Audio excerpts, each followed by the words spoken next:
Well, you get there any way you can. And welcome once again to our annual Academy Awards special, an hour-long and highly personal and opinionated program on which we do not predict who will win this year's Academy Awards. I'm Roger Ebert, film critic of the Chicago Sun-Times. And I'm Gene Siskel, film critic of the Chicago Tribune. We immodestly call our special If We Pick the Oscars because we're going to give you our preferences, not our predictions, our preferences as critics as to who we'd vote for if we had a ballot. And unfortunately, no critic has one. And unlike the Oscar cast itself, we don't make you wait 3 hours before we get to the big categories you really care about. Roger? That's right. We're going to start right out with the Best Actress category, which has one new face this year and 4 very familiar faces. The first nominee, Anne Bancroft, played the very bright and determined Mother Superior in Agnes of God. She was paired with Jane Fonda as a psychiatrist investigating the murder at a convent. Exactly. I want you to deal with Agnes as speedily and as easily as possible. She won't hold up under any sort of cross-examination. I am not with the Inquisition. And I'm not from the Middle Ages. I know what you are. I don't want that mind cut open. First-time nominee Whoopi Goldberg starred in Steven Spielberg's The Color Purple as a turn-of-the-century Southern black woman who survived great suffering and finally found happiness.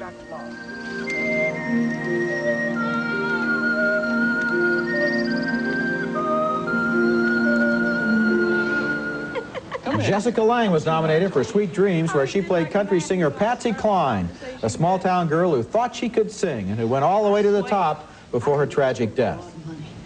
You won't be sorry. You know why not? Why? Because when the song is right and I feel it, I can tell from looking at people's faces that I've reached right down there inside them. You got any idea what that feels like? You want to be Kitty Wells, right? Hell no! I want to be Hank Williams. Geraldine Page got her 8th Oscar nomination for The Trip to Bountiful, playing an old lady who was bound and determined to see her childhood home one more time before she died. You know, it's funny, but ever since we got here, I had half a feeling that my father and my mother would come out of this house, greet me, welcome me home.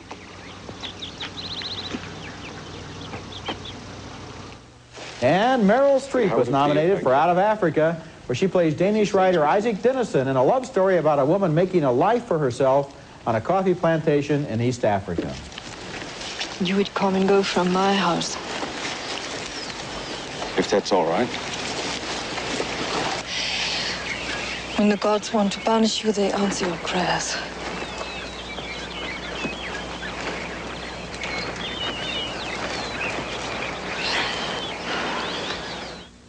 And those are the nominees, and now I've got Gene's vote here, and I'm going to see who you would select in this category. Right.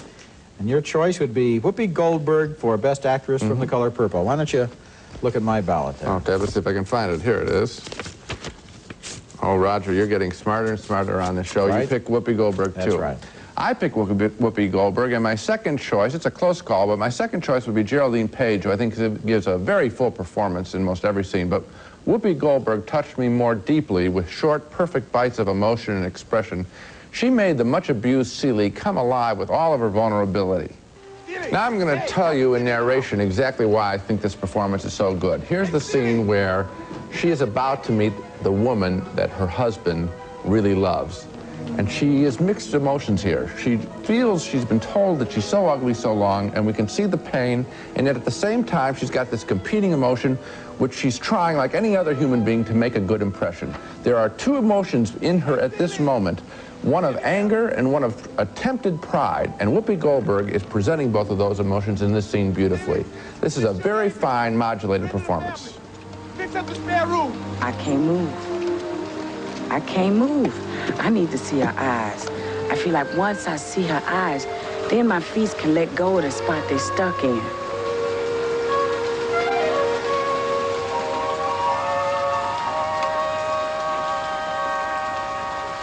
You sure is ugly.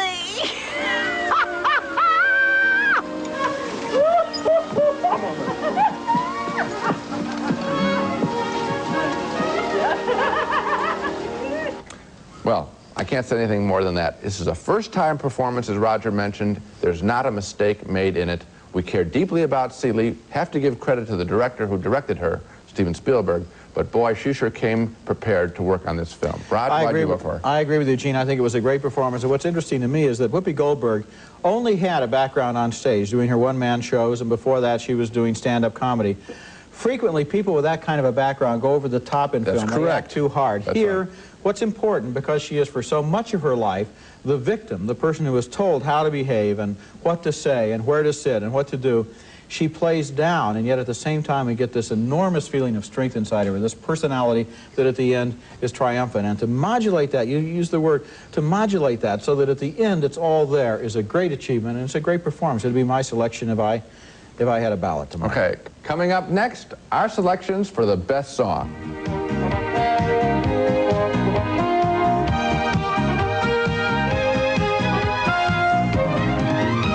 Before we get to best song, first the nominees for the very important category, original screenplay. These are the unsung heroes of Hollywood, the people who come up with the original ideas, the original scripts for movies. Bless them, one and all. The nominees are Back to the Future, that wonderful, funny time travel comedy written by Robert Zemeckis and Bob Gale. Doc, I'm from the future. I came here in a time machine that you invented. Now I need your help to get back to the year 1985. Also nominated, Terry Gilliam, Tom Stoppard, and Charles McKeon for their ghastly view of a bureaucratic future in the dark comedy Brizal. Welcome to the team. Yes, sir. Cancel that. Send 2 copies to Mike.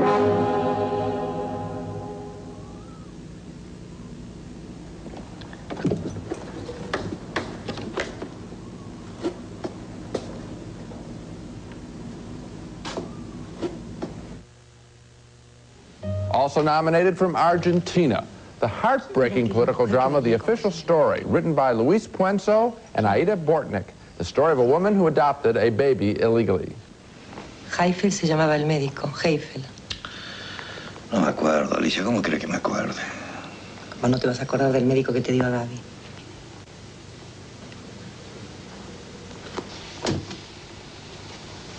Dijimos que nunca íbamos a hablar de eso. Also nominated, Woody Allen's wonderful tribute to the movies and to the people who go to them and worship them, The Purple Rose of Cairo. Oh my God, I don't believe it. You're guilty. I've seen you in lots of movies. Where's Tom? Oh, Broadway Bachelors, right? Right? Yeah. Well, you know. Honeymoon in Haiti? Done Honeymoon about in 6. You were Scream. Thank you. Thank you very much. That's try to do one a year, you know, just to keep. Where's Tom? And finally, the police thriller Witness, written by Earl N. Wallace and William Kelly, showing us 2 worlds, urban Philadelphia and the Amish community in Pennsylvania. It all fits, Paul. 4 years ago, narcotics runs a raid in which, amongst other things, 550 gallons of this P2P stuff is confiscated. They put it in police storage.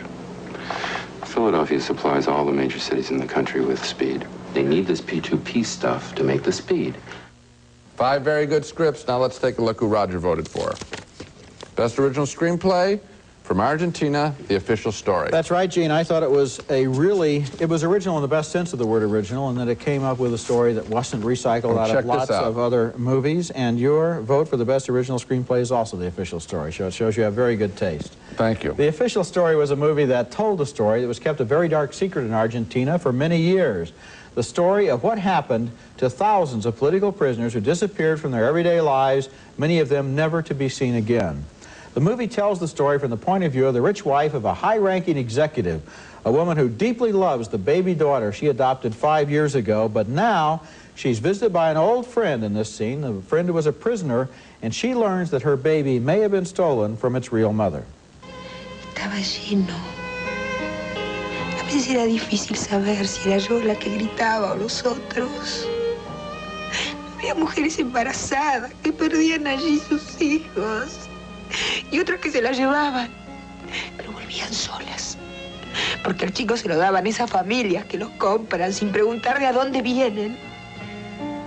That is a very wonderful Argentine actress named Norma Aleandro there playing that mother, and if we picked the Oscar nominees as well as the Oscars, I think that is one of my selections for Best Actress this year. Now let's look at this script, because some people might say, oh, you guys just love this script because it's heartbreaking, and I want to say that's part of it, but I like the construction of this script. I'm really talking about this script because this script fooled me. I did not know which way she was going to go because, you know what? Her character didn't know which way she was going to go. There was a lot of pressure there, competing pressure, and the script compacted it. I want this baby, it's mine, but I got it under the wrong circumstances. Would I keep a secret? That's exciting, dramatic writing. And you know, in terms of a screenplay, so many screenplay writers seem to have learned how to write screenplays by looking at millions of other movies, so they know the structure so well that we know the structure too. So we can say, okay, here's where we are. We can walk in the middle of a movie and almost know what's going to be next in a lot of routine movies. This one had the spontaneity of life itself, and that was what was terrific about it.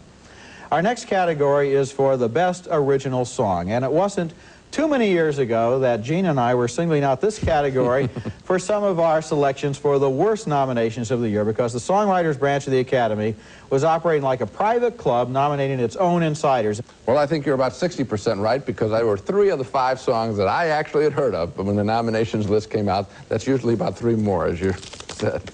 And your pick for Best Song, Say You, Say Me, Lionel Richie from White Nights. That's right. And you would vote for... Not would, will. Want to. Have voted for Surprise, Surprise from a chorus line. Yeah. I always pick a song in this category that I think is really in the movie and not just stuck onto the end credits like a lot of songs are. And although I like The Power of Love from Back to the Future as the best song, I think it's a wonderful song. Whenever I hear it on the radio, I turn it up. I still think that within the movie, Surprise, Surprise from a chorus line, written by Marvin Hamlish and Ed Kleban, which is written new for this film, is really in the spirit of the show, in the spirit of the movie, and that's why I'm voting for it. We get the sense of surprise that these faceless kids in the chorus can really perform. Greg Burge is the dancer in this scene. First time we made love, it was a great deal. I was too scared to feel nervous from trying. Next time we made love, still we did not hit like on the face. Is it everyone's lying? But then we did it again, and I forgot to be scared, I guess, 'cause when we did it again, I closed my eyes. Surprise! My selection this year is really just a matter of my favorite song among the nominees, which I suspect actually is the same criteria used by most of the voters. They are not going in there with the Siskel test. Does this movie benefit from this song? Is it organically part of it? They're saying, which one have I heard on the radio the most? I know, and they're wrong. Well, they're wrong, and so are you. But in any event, Say You, Say Me by Lionel Richie, written and performed by him in White Nights, is my selection. If you stop to think about it, this song didn't have anything to do with the movie. Why would Lionel Richie suddenly start singing in the middle of Russia in a movie about spies, politics, and ballet dancers? But I liked it anyway. Say you, say me, say for always. That's the way it should be. Say you, say me, say it together.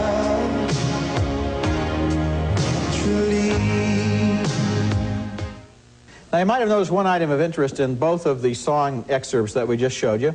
What we saw there were not actual clips from the 2 movies, but clips from the music videos inspired by those movies and by the songs that were in them. And that's a sign of the times, as movies and music and videos all get mixed up together into one big profitable promotion. This is the ultimate extension of what I used to call the semi-obligatory lyrical interlude, the moment in a movie when everything stops so they can put in the hit song, which they hope will spin off lots of profits. Yeah, well, I still don't think you should vote for it when they stick in the hit song while the end credits are rolling. It's got to be integral to the movie. The Siskel test should be the test for all the voters. Coming up next, our choices for Best Supporting Actor.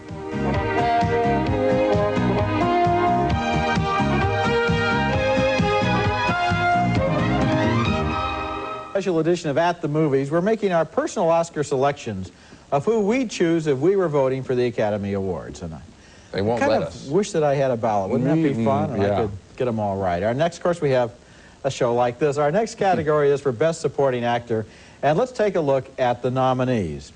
The first nominee is one of the real veterans in this year's field, Don Amici, chosen for his work as an old man who gets a new lease on life in Cocoon. I'm very happy, Bess.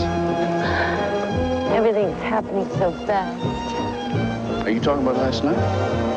No, last night was fine. Fine? More than fine. Terrific. I was talking in general. Well, in general, I think we're having a great time. Klaus Maria Brandauer, that excellent Austrian actor, was nominated for Out of Africa, where he played Meryl Streep's cheating but charming husband. I've got this terrible urge to kiss you. You're smarter than I am. It may go well. Good luck, Tanne. To do what you ask. William Hickey was nominated for Prizzi's honor for his unforgettable performance as an ancient mafia don who tries to keep peace in a family of professional killers. Yes, Johnny, like my son. I pledged to be his second father on the day that he was born. But grandfather... Shut up. Have another cookie, my dear? Robert Loggia was nominated for Jagged Edge for his performance as a stubborn private investigator who helps Glenn Close sort out a list of murder suspects. What about former club members? People who quit after January of last year. Come on, Teddy, that's a wild goose chase. Sam, he didn't do it. Yeah? Is that your head talking or another part of your anatomy? And Eric Roberts was nominated for Runaway Train as a convict who joins the desperate John Voight in an escape attempt. No. I'm not going to give you no reason to kill me, Manny.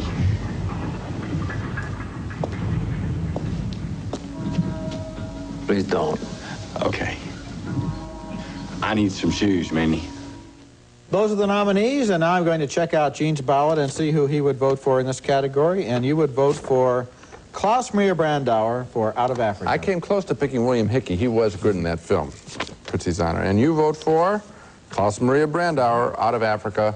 Great minds run in the same circle. I even thought that Out of Africa would have been interesting if Klaus Maria Brandauer had been given the lead over Robert Redford. I think Brandauer makes this often dull movie for me come alive every time he's on the screen. The reason? The unpredictability of his moves, his mood, his temperament, his speech pattern. He's always fascinating, always threatening.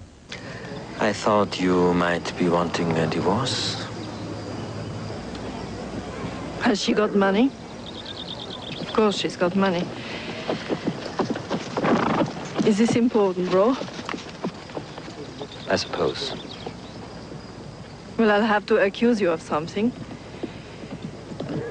Or did you think you would have it the other way around? Mr. John Sutton, 7... Fire away, whatever. I've surely done it. Thank you, done it. How do you manage it? Keep us friends. We started that way. Brandauer is one of the great actors of our time. He was great in Mephisto. He was great in the James Bond film with Sean Connery, Never Say Never Again. This guy always clicks. And he's even in another movie that a lot of the voters will see this year, Colonel Redl, which is one of the foreign film nominees. Klaus Maria Brandauer, one of the great European actors of the 80s. We're going to see him a lot. Coming up next, if we pick the Oscars, our choices for the Best Picture of the Year.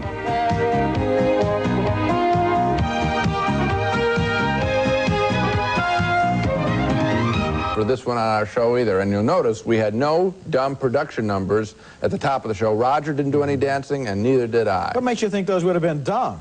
I think they would have been dumb, and I think they would have been awkward. The nominees for Best Picture are The Color Purple. Along with Out of Africa, it received 11 nominations, the most this year. It's a miracle, isn't it?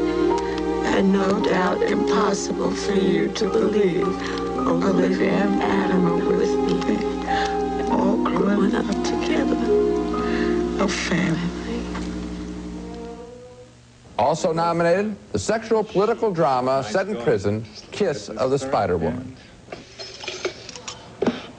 Presto, in a few minutes you'll be licking your fingers. I expect you to eat all of these chickens, both of them. Well, what about you?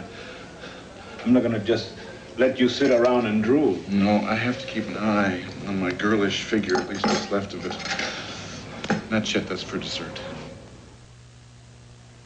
And the story of a troubled love out of Africa, starring Meryl Streep and Robert Redford. Do you have a gun? She won't like the smell of you. Shoot it. She's had breakfast. Don't. Please shoot her.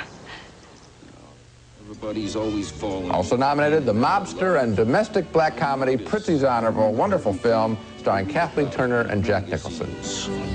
When you're just in love, it's just... Wait a minute. A hormonal secretion which changes the sense of smell so as to affect somebody in a certain way. That's what in love is. Who needs it? And finally, the police thriller that moves from Philadelphia to Amish country, Witness. Could be with you. What a wonderful world this is.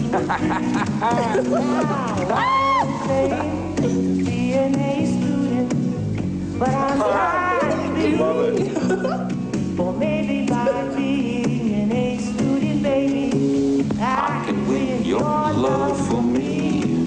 Now let's see who Roger picked for the biggie, Best Picture, and it is The Color Purple. That was my selection for the Best Picture of 1985, so it's certainly my selection for the Best Oscar You're nominee. consistent. And your ballot is marked for The Color Purple also for Best Picture. Yeah, but I liked other pictures that weren't nominated more, but of the ones that were nominated, this is my favorite. Okay, I would pick The Color Purple for a very personal and visceral reason, which is that it had the greatest emotional impact on me of any of the nominees, in fact, of any movie in a long time. This movie touched my heart very deeply with its story of a woman who suffers, who endures, and who finally prevails. In this scene, the woman played by Whoopi Goldberg waits, as she does every day, for a letter from the sister who has been taken away from her, a letter that never seems to come.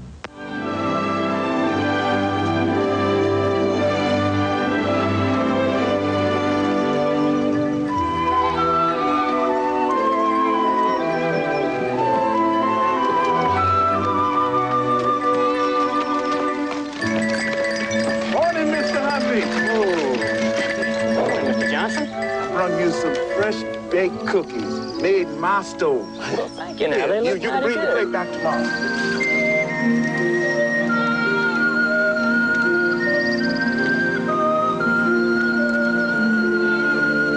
And on the day when that letter finally does come, it's one of the most emotional moments in any movie.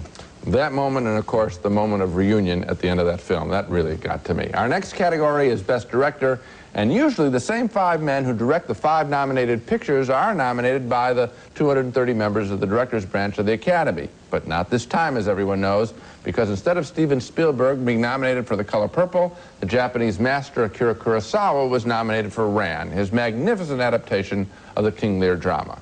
And that snub for Spielberg was kind of balanced out by the fact that people were happy to see Kurosawa nominated. Yeah, so that's true. Look at it that way. Your vote in this category for Best Director is Akira Kurosawa for Ran. That's because Ran was one of the pictures that I liked more than The Color Purple. And your vote for, and I think I know who you picked, you'd have to be, oh, this is a surprise, John Huston for Prizzi's Honor. Didn't think it was that big of a surprise, but my choice is John Huston, and I guess for me, and maybe for the Academy too, this is going to be a two-way award, an honor for Prizzi's Honor, which is a very good movie, and also an honor for John Huston's whole lifetime of achievement, which includes such wonderful movies as The Maltese Falcon, Treasure of the Sierra Madre, The African Queen, and The Man Who Would Be King. Prizzi's Honor tells the story of a man and woman who fall in love with each other and who are both mafia hitmen. And here's the scene at a dance where they meet for the first time. Some spread, huh? Haven't I seen you before? Sure I'd remember. I mean, maybe you went to Marymount with the bride or something. Could never miss you. And you are? Charlie Partana, pleased to meet you. Cara, let me look at you. So, Anna Maya, what do you think? Such a one you are, always making a show of yourself. Come on, Anna Maya. I got a reputation to live up to. And the family scandal. What's interesting there and all through the movie is the way John Huston builds his comedy on a sound dramatic base. First, he starts with a good story and interesting characters, and then he adds the elements of humor and satire. There is a professional discipline there that makes the story better and the comedy more human. The same discipline you could see in The African Queen or The Man Who Would Be King, where it's a story and it's a comedy. He's one of the great ones, 79 years old, and my choice, he's a young guy, 75 years old, Kurosawa for directing Ran. I'll tell you, it was my favorite film of the year. I would have voted for it, as I mentioned, over The Color Purple if it had been nominated. And no one in the world, and I think you will agree with this, no one in the world can direct an action scene with the quiet, mesmerizing energy of Akira Kurosawa. Look at this beautiful scene.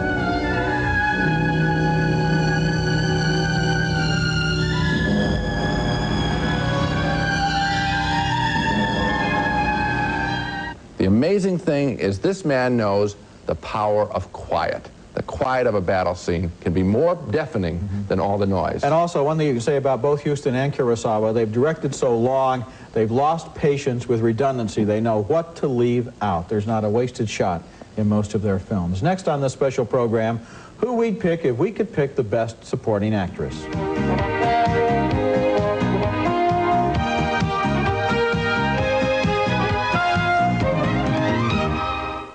Best Supporting Actress, and here is a category like Best Supporting Actor where all of the faces are new.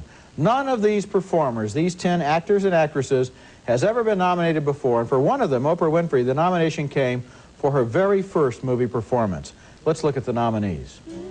In The Color Purple, Margaret Avery played Shug Avery, the juke joint singer who first laughs at Whoopi Goldberg and then teaches her about love. Sister, you've been on my mind. Oh, sister, we're two of a kind. So, sister, I'm keeping my eyes on you. Angelica Houston was nominated for Prizzi's honor as the mafia princess who was jilted by Jack Nicholson, but who bides her time and waits for revenge. You want to do it, Charlie? Is that what you want? Whoa. Take it easy. What the hell, May? Nobody took it slower than me, Charlie. 4 years. Answer the question. You want to do it? Amy Madigan has a key role in Twice in a Lifetime as Gene Hackman's daughter, who bitterly resents her father's decision to leave her mother for another woman. I'll say it for her. Keep your hands off of my father and out of my family. Do you hear me? Angry? Meg Tilly was nominated for Agnes of God as an innocent young nun who becomes the center of a mystery after she bears a child and then kills it. I could never be a mother. Why not? Well, I don't think I'm old enough. Besides, I don't want to have a baby. Why not? Because I don't want one. And Oprah Winfrey, in her first movie role, played Sophia, the woman who wants to marry the son of a man who obviously doesn't have one shred of respect for her. Who the daddy? Papa, How he know that? he know because he the only one. Those are the nominees, and I'm going to look at Gene's ballot here in this category, Best Supporting Actress. Angelica Houston for Prizzi's honor. I thought she was great. And your vote is for... we have a difference here. Amy Madigan, Twice in a Lifetime. I pick Angelica Houston because I think it's the performance in this group with the most subtle and intriguing dramatic arch. Very tough to achieve, especially in what essentially is a comedy. You can do it in a drama, but to do it in a comedy, that's really something. Angelica Houston's character is the spurned former lover of mobster Jack Nicholson, and she is secretly a seething woman, and we don't know that right away. She is always plotting her revenge every step of the way. She hides that from us for a while. I love that about her performance. So, how's the decorating business? Oh, it's just great, Charlie. We're always busy. Everything is Art Deco now. Art who? Charlie, Art Deco. You know, after Art Nouveau. It's a stylist, not a person. You know, it's like all that Erte stuff.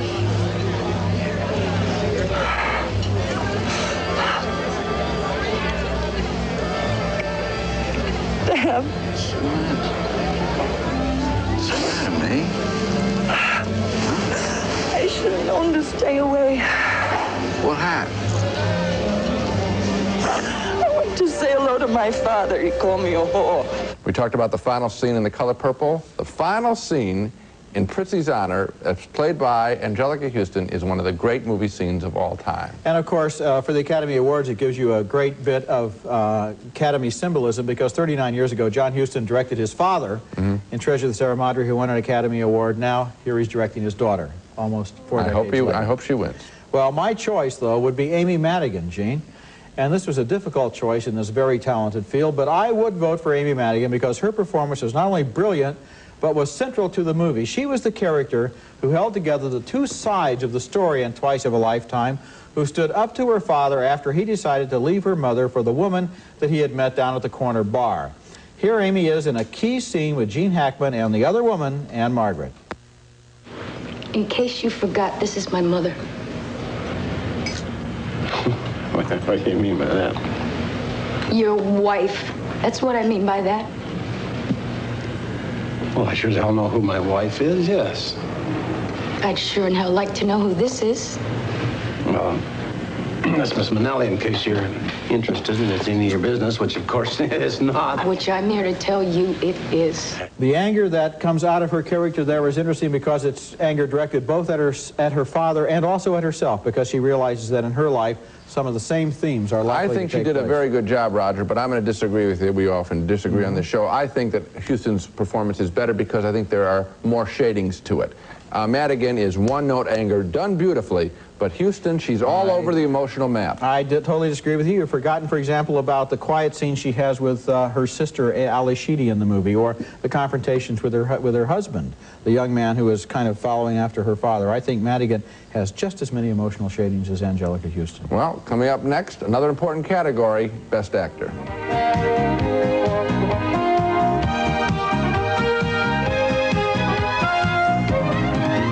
The Oscars continues now with the nominees for Best Actor, and they include Harrison Ford, the cop on the trail of a murder in Witness.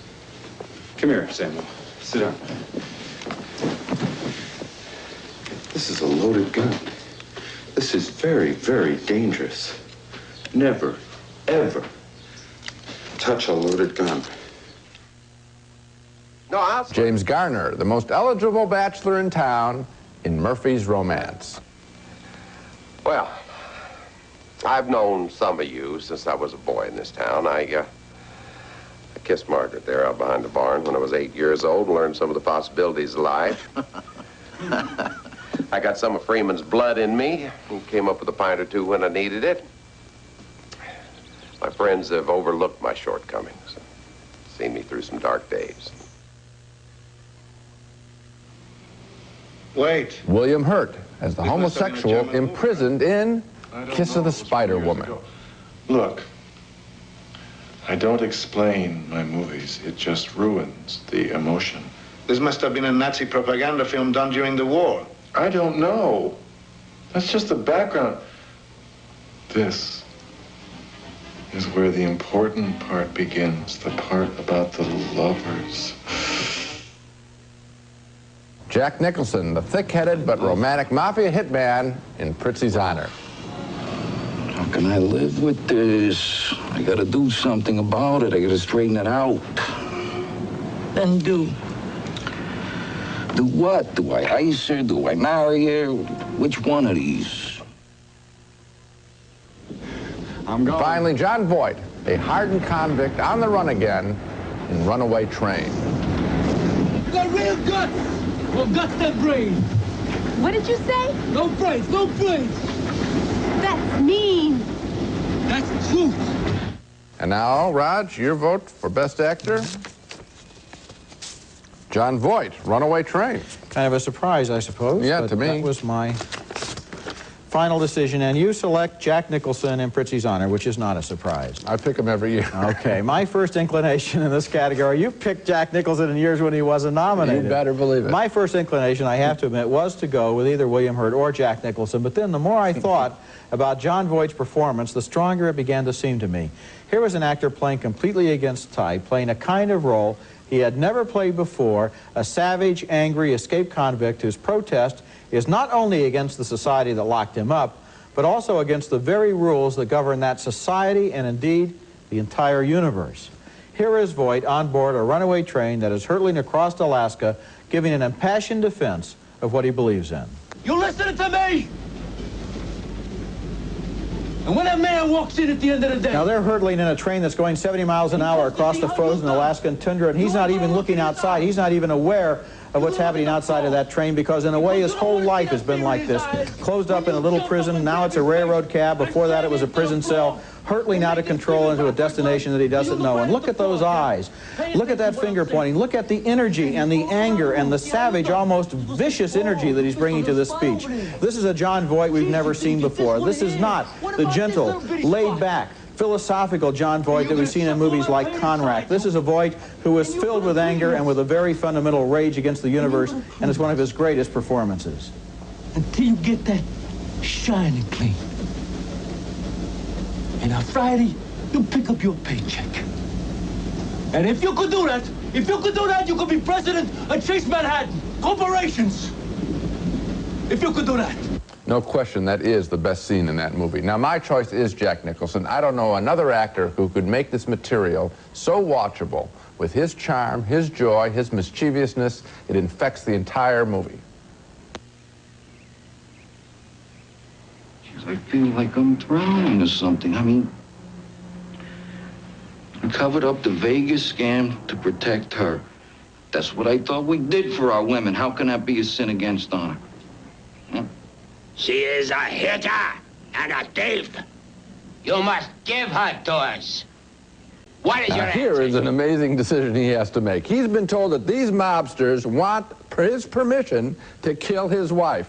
He is not too smart a guy, and you can see that's a very dumb and funny look that Nicholson is doing in a very serious matter. He wants to play by the mob rules. That's all he knows, but he's totally confused. And here's an actor with the confidence to act with his back toward us, because we know the confusion that is on his face, and we don't even have to see his face. Nicholson, an actor who's so good he can act with his back.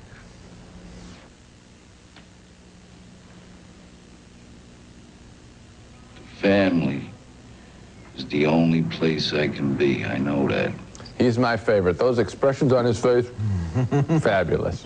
Gee, I like him on your face, too. Thank you. Nicholson usually plays smart. This time he plays dumb, but no matter what he plays, one of his neatest gimmicks is the way where he pauses, and you can figure out what he's thinking, and he's almost conspiring with the audience to say, what am I going to do about these guys? And I just love that all through this movie. Yep. Next on, if we pick the Oscars, our choices for the worst nominations of the year. That'll be interesting. And also our choice for the year's best visual effects.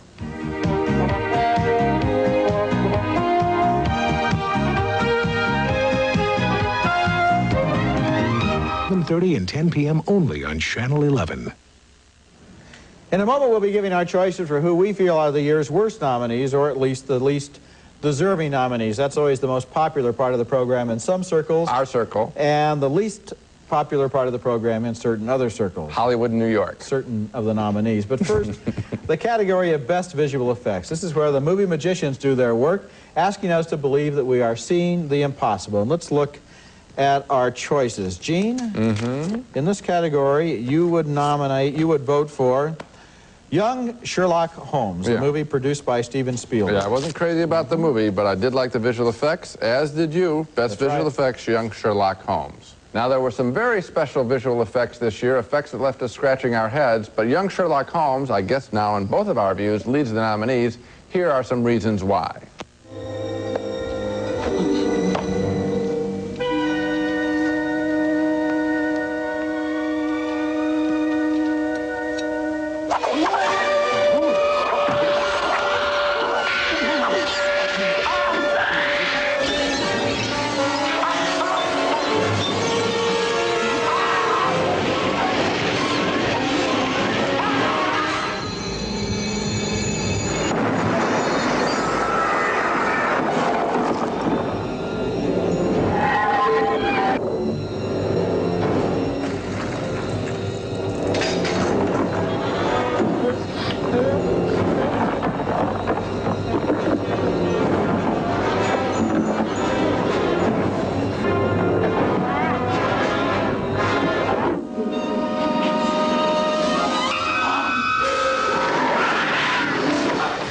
The snakes aren't all that special. The beady eyes, not all that special. But that walking stained glass window, I do not know how they did it. I don't want to know how they did it. I do know how they did it because I talked to the man who did it. It was all done with computer animation, then laid on through an optical effect. And it was all, the entire stained glass window really existed only in the mind of the computer. Fabulous effect. Now let's go on to the category. You ruined it for me. That I believe, you thought it was a real stained glass window. Yes, I did. Didn't you? Well, what can I say? Let's go on now to the category I believe belongs in every discussion of the Academy Awards, the least deserving nominations of the year. These are people who have been good in other years, good in other films, may be good again, may even have been good this year, but not, in our opinion, good enough to be nominated for Academy Awards. And Gene? Yeah? I have your, just a little bit of a sadist in every critic, I think. You think the worst and most undeserved nomination of the year was Jessica Lange for Best Actress in Sweet Dreams. Oh, you bet I do, because I think there are a whole bunch of actresses who did a better job than Jessica Lange. I can think of a whole lot, too, starting with Norma Alejandro in Official Story, That's one of them. Basic, and Marie, or even Rosanna Arquette. You want to hear my list? Seeking Susan. You want to hear my list? I wrote them down in an envelope. Kathleen Turner, Prizzi's Honor. Miranda Richardson, Dance with a Stranger. Vanessa Redgrave, Weatherby. Cher in Mask. So maybe my nominee might be in the same Best Actress category. Maybe you're right. You wrote it, you ought to know. Best Actress category, Anne Bancroft, you think she's undeserving. We think this category is all screwed up. My choice for the worst nomination was Jessica Lange for Best Actress for playing country singer Patsy Cline in Sweet Dreams. I thought, for example, that Beverly D'Angelo did a better job with the same character, Patsy Cline, in a supporting role in a much better movie a few years ago called Coal Miner's Daughter. Lange's role had sort of a standard biography movie quality to it. A performer stifled by her dreams, then troubled in love, and then, in her case, whammo, she goes down in a plane crash. Now, the ultimate test of how unappealing this movie was for me, I felt absolutely no remorse when the plane crashed. I was just able to get out of my seat and go leave the theater. An average performance in what I'm afraid was a poorly scripted film. Actually, if you're looking for good performances in that movie, you should look at Ed Harris as her husband, who gives a very interesting performance. Okay. My choice for least deserving nominee this year was Anne Bancroft, despite the fact that she did a sound and a competent job of playing the Mother Superior in Agnes of God and did not display the tendency toward overacting, which I dislike so much in her last film, Garbo Talks. That's the one where when she finally found Garbo, she did all the talking. Garbo listened. I think in Agnes of God, I think this was a bad nomination because there was nothing extraordinary in the performance.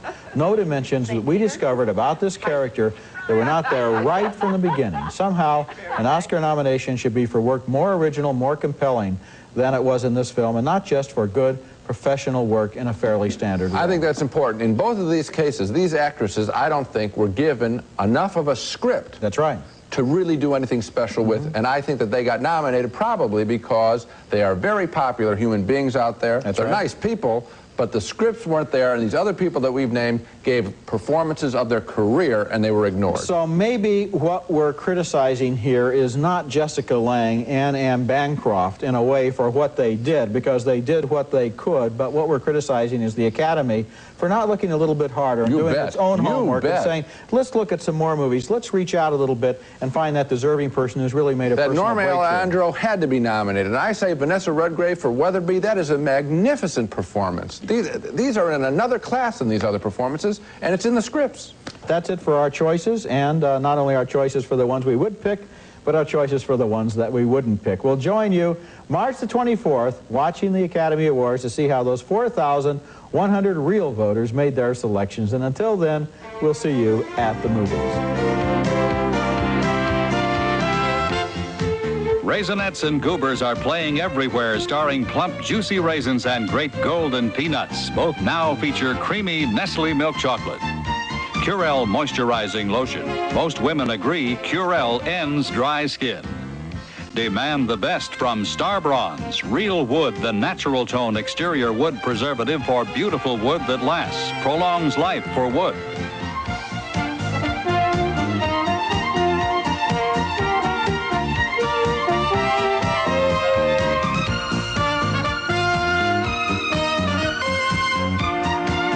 Tomorrow night at 8, Nick Nolte and Deborah Winger are crazy about each other, living and loving in a crazy place called Cannery Row. Don't miss the broadcast premiere of Cannery Row, tomorrow night at 8, right here on Channel 11.